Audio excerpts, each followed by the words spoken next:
Hey there! Welcome to my first video of 2021, which ironically is from 2020 because this is my December after the pen. And by the way, if you want to see the complete flip through of 2020, I'm gonna link it below, it's already up. But let's get started with December. This was my Enola Holmes inspired theme, and I had so much fun putting this one together.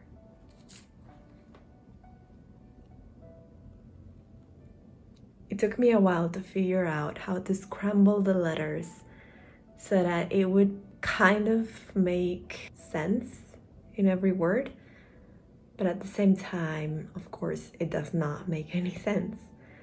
And some of you got it right. The answer is the future is up to us, which is the final quote from the movie.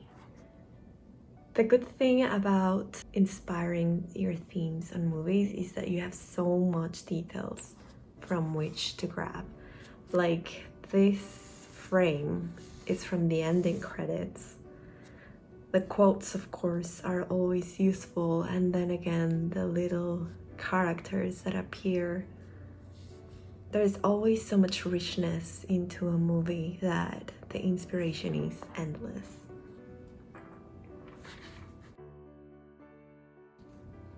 Here you can see my habit tracker, which, to be honest, it was kind of a mess. I did not do well this last month, but I feel like every December we are all running around and barely having time to do anything, so it's just an excuse. I'm definitely gonna do better next month. This is one of my favorite spreads. I'm so glad that I came across eLogging, which is an illustrated log, because I really got to sit down at night, reminisce on what the day brought, take the positives and draw them. As you can see, I used a very fine liner and I paid a lot of attention to detail, and of course there were days when I just didn't have anything awesome going on, or I was just not in the mood, and that's fine. But even then, since I mixed this with my mood tracker and the color codes, I just ended up adding that corresponding color for the mood. And it's very nice to see that in December I was just upset for one day. The rest of the days I was kinda tired, happy, or fine. And this is a spread I will be repeating for 2021 because I just loved it so much. My first weekly was one that took a lot of time to draw, but I loved it. It's full of little details from the movie, little paintings as well, and I just love the vintage vibe that this has. The only issue here that I totally forgot, was that I wanted to make this a rolling weekly. So I would have the tasks on one side and just the days. But what I had left was this, and I could not fit the days and the tasks here. So I just changed tasks for notes. I mean, it still works, but I have been loving to use the weeklies. This first week was special because I reached 3,000 subscribers on YouTube, and it's amazing that right now I have 4,000. So I really appreciate all the subscribers and all the support. All of your comments are so encouraging and motivating, and I'm really happy with where my channel is headed. I love sharing what I do with you, And I love when you guys are inspired by it and recreate some of my spreads. There's nothing like it. It's an honor, and I feel beyond grateful.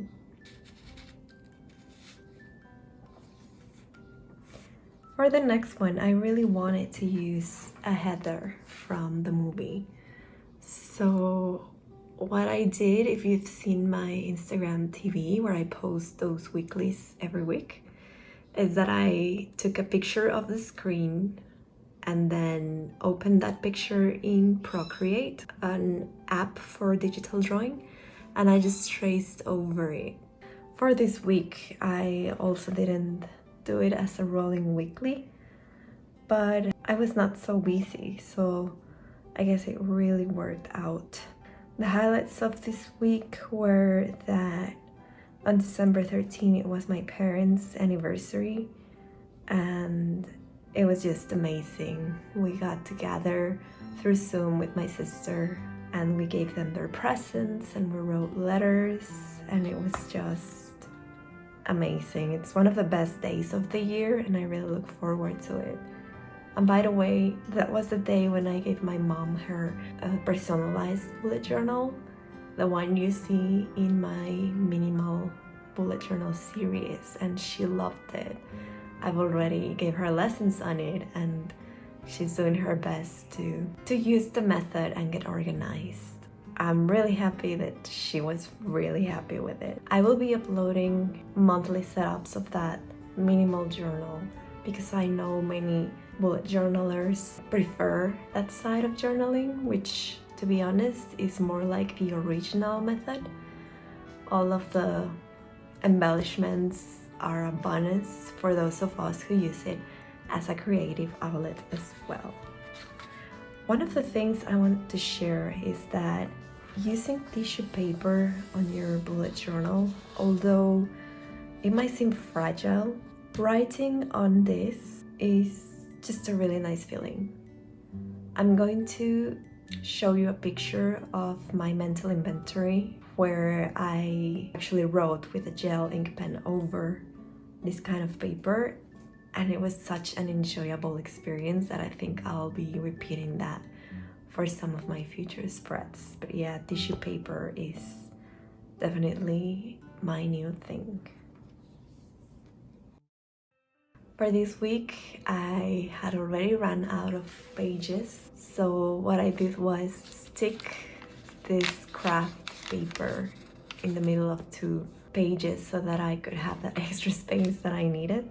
And again, I went back to the rolling weekly. As you can see, I wrote my tasks here, and the week is over here. I decided to color code again my main activities, so I sort of knew what I did each day. And to be honest, I really loved how this one ended up looking. I drew the tea room from the movie in a very simple way, and I just loved it. As you know, white gel pen over craft paper is also one of my obsessions. This week, although kind of really simple, was definitely one of my favorites. This was the week where I started to think of my channel remodeling, how I would change the banner, choose a new color palette, change my profile picture, and do all those details like coloring the Instagram story highlights and having a tree link. There are some things that I didn't do, but taking the time to plan and to figure out things is another thing that I just love to do. And of course, a bullet journal is an excellent way to plan those things. For the final week, I took inspiration from Enola's mom paintings, which she has hanging on a wall. I used color pencils over plain black paper. In the end, I think it paid off.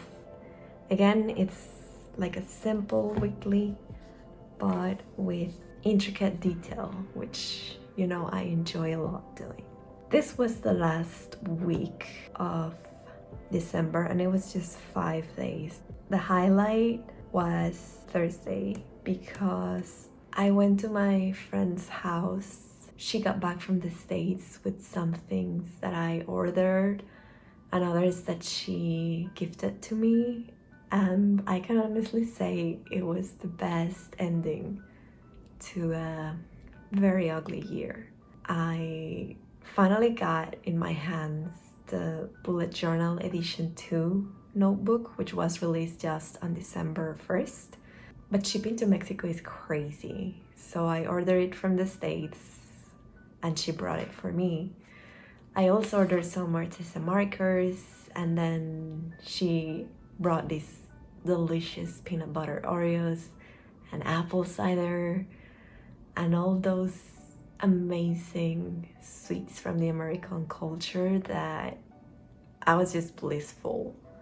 And the final spread, as I've been doing for the last months, it's my winter doodles.